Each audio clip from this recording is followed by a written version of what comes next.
Good morning. Today we have had the third informal video conference of the defense ministers in 3 months. This is itself an expression of the importance of our work on security and defense in spite of the pandemics, and it also shows our unity and solidarity in the European Union in this time of crisis. Today we resume our normal work and had a very substantial discussion on our broad security and defense agenda. Firstly, we had a good exchange on how to strengthen our operational engagement. As you are aware, in face of the pandemics, we had to withdraw some personnel and pause certain activities, in particular in our EU training missions. Now, it's time to organize the redeployment of military personnel of training missions and the gradual resumption of our activities. This will be done step by step, as conditions allow it, taking into account the situation in each country. We also looked at the structural issues, such as the need to enhance the strength of our military missions and operations, what we call fourth generation, and updated ministers about Operation Irini, in particular as the United Nations renewed the arms embargo on Libya for another year. Operation Irini has hailed ships since it was launched on more than 130 occasions, 100 in relation with the arms embargo, 29 in relation with the oil embargo. The operation collects information involving actors on both sides of this conflict and is already delivering result. It can be, for sure, it can be doing more and better, but it's already delivering what it was set up for. During the Today Council, I called member states to provide all necessary assets and intelligence in order to strengthen the operation. Let's see where we will be in a few weeks. We also discussed the importance of setting up an effective European peace facility before the end of the year.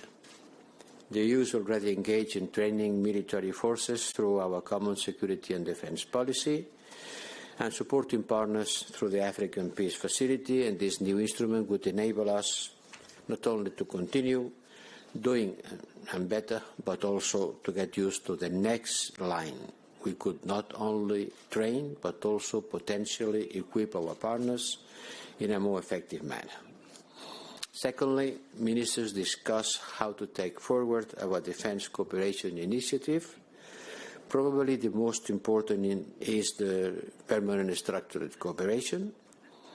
We have 47 ongoing PESCO projects. This year we are taking stock of what it is working well and where we need to put extra efforts to make sure that we deliver concrete results. This is what the PESCO strategic review is about. We had also with us Commissioner Breton, also updated the ministers on the result of the first call to proposals under the European Defence Industrial Development Programme. Just yesterday the Commission announced the selection of 16 pan-European defence industrial projects for a total of 200 million euros.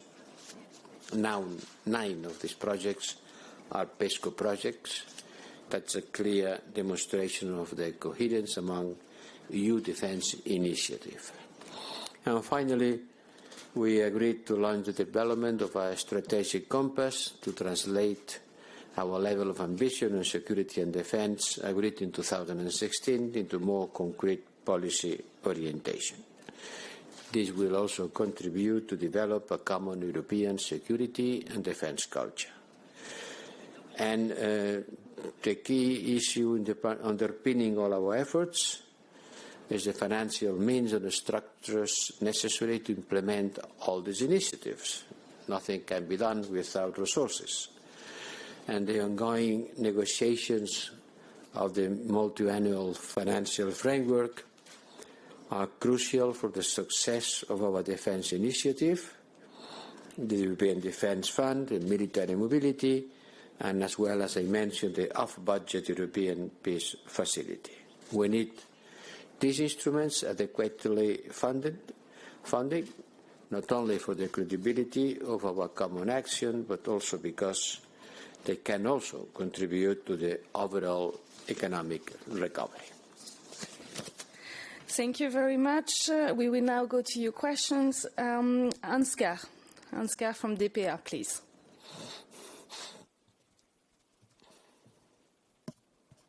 Ansgar from the...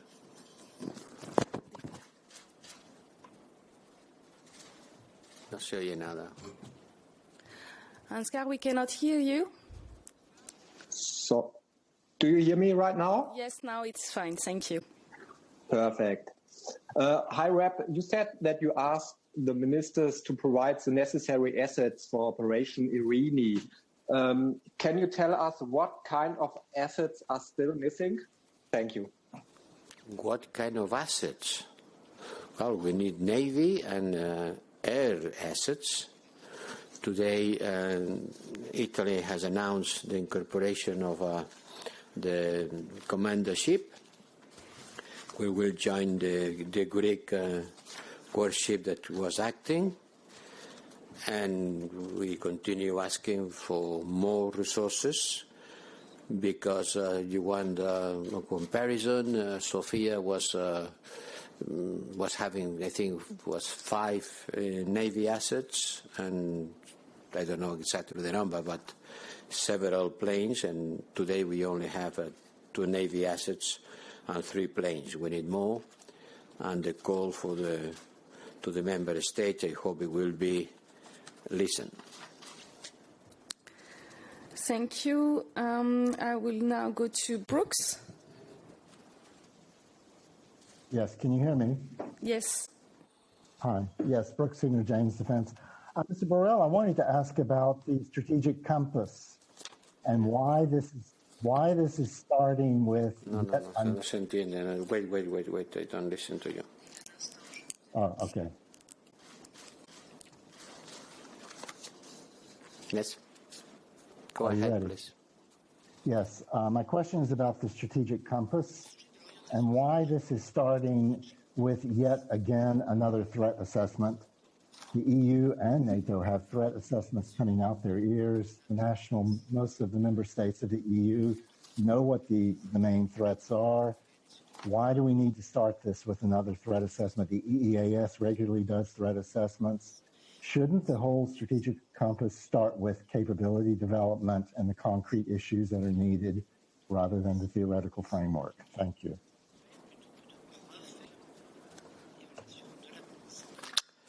Vous voyez, les ministres ne sont pas de votre...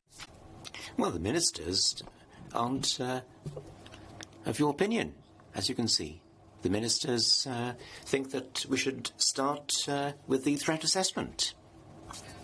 Brooks, do you have a follow-up? You have an opinion more than a question. Moi, je ne vais pas discuter les avis des ministres contre vous. You don't want to discuss ministers' opinions. You're giving us your opinion. Évaluation des menaces dans le...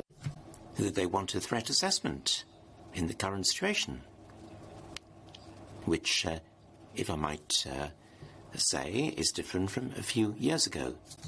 Presented as a way of starting by evaluating the threats in order to build a common culture of threats and then to look for the ways and means to face these threats.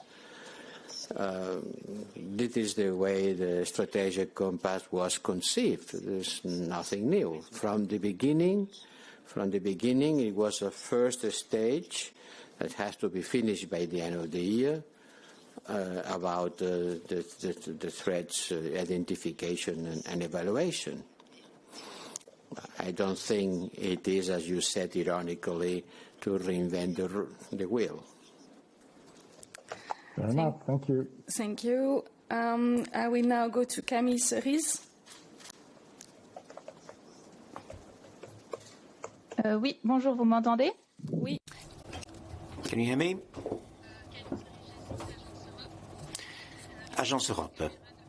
I'm sorry, my camera isn't working. About Irini. Have you talked to Malta about financing the operation? Has there been any progress on the subject? Ce sujet n'a pas été... No. the subject wasn't discussed, and Malta didn't ask any questions again about this. Merci. I will now go to Jacopo. Thanks, Jacopo Regazzi from Politico. If you can see me or hear me. Can you hear me? Hello? Yes, we can hear. Thank you. A question, High Rep. I know it's more a question for NATO, but I was wondering whether today ministers discussed the fact that last night Trump confirmed that he wants to pull out thousands of troops from. And what's your view about it? Whether you're concerned for Europe's security after this announcement? Thanks. No, we haven't talked about it today. It was normal. It's how can I say? President Trump takes the decisions, and we try to take our decisions with respect to the development of the European defense policy. It was not at all in the agenda today to evaluate the decisions of President Trump. As you said, it's an issue of NATO, and as far as I know, the Secretary General of NATO has still not evaluated the consequences of this decision. We have been focusing our efforts to try to develop our defense capacities on the framework of the European defense. Thank you. I will now go to Maria. Maria?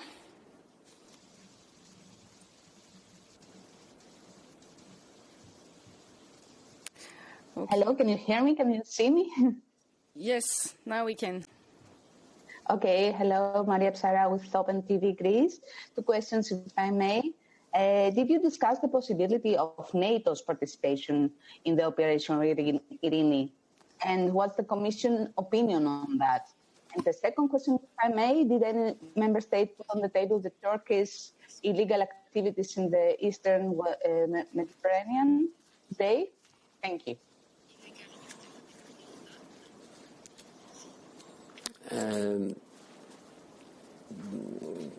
It has never been a question of NATO participation in Irini. It's a matter of cooperation with NATO. The European Union and NATO work closely to achieve common objective, and the security and stability of Europe and its neighborhood is one of these common objectives. Operation Sophia and the Sea Guardian operation for NATO had an arrangement which allowed for mutual support and exchange of information between the 2 operations. And now Sophia is no longer there. No, Sophia c'est fini. And now we are discussing how to establish a new arrangement of cooperation, not participation, cooperation between Operation Irini and NATO, once again in our shared interest. This is part of an ongoing process, logical for the 2 organizations that share same security objective. And I hope that this cooperation agreement can be set up on the next days. But I want to make the difference between cooperation, the way it was with Sophia, and participation. It has never. And no, with the today Council about the second question, we have just been focusing on the issues I'd explained you. Thank you. I will now go to Gildener. Yes, good afternoon, High Rep. Je vais poser ma question en français. I shall ask my question in French that the French language can live. My question is as follows.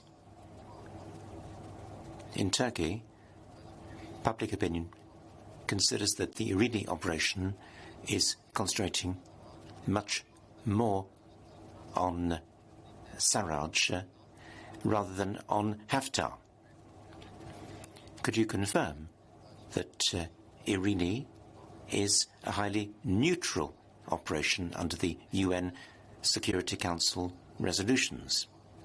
Is that really the case? Can you confirm that? Secondly,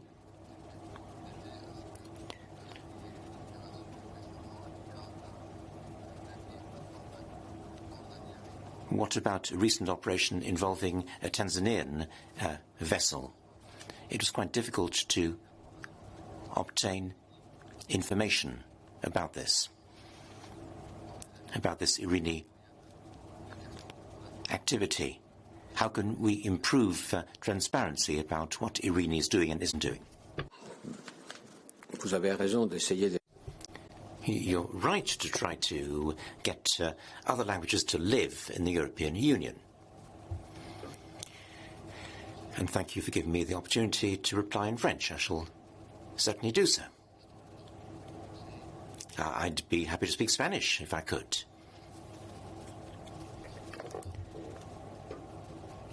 Well, the Irini operation is not directed against anyone in particular. It doesn't concentrate on one particular country. One particular country which might be violating the UN arms embargo.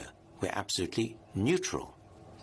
We're using our capacity, our capability, neutrally. More than 130 hailings have taken place.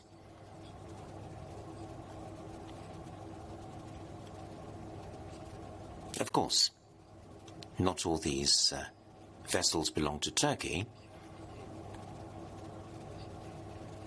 We also carried out aerial surveillance, and we saw that military aircraft were transferred to bases near Benghazi. And these were not Turkish aircraft at all. So all that was reported back to the UN.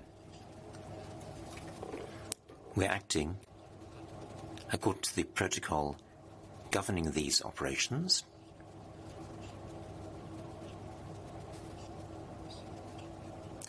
So news arrives at the command center, reports are sent to the UN, which is in charge of the embargo. So the UN needs to receive the information to work out how to react. As far as possible, we provide intelligence if we feel that that intelligence doesn't jeopardize a mission using military means. You refer to a specific incident. Well, yes. We've already explained matters. I am willing to repeat this now. At the end of May, we detected by satellite a suspect vessel flying a Tanzanian flag, escorted by Turkish military vessels. The military escort explained that this was a chartered cargo, said they were working for Turkey.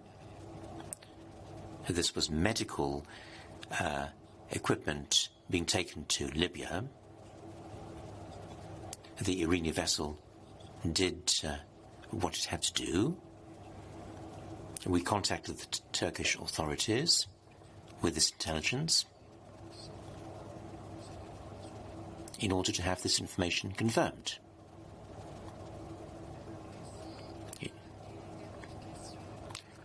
One last question. Representative, you mentioned the 130 ships you have hailed by the Operation Irini. I mean, do you have any count of the ships that finally made it to the shore of Libya? And how is it that after all those checks, still military equipment made it to the shore and made it to one side or the other of the conflict? And how can you prevent such a situation in the future? Thanks.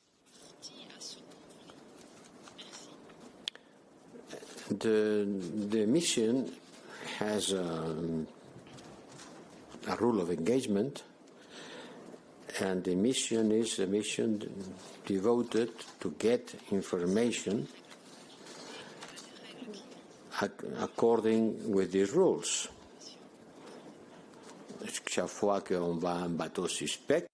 Every time we come across a suspect vessel, we ask for information.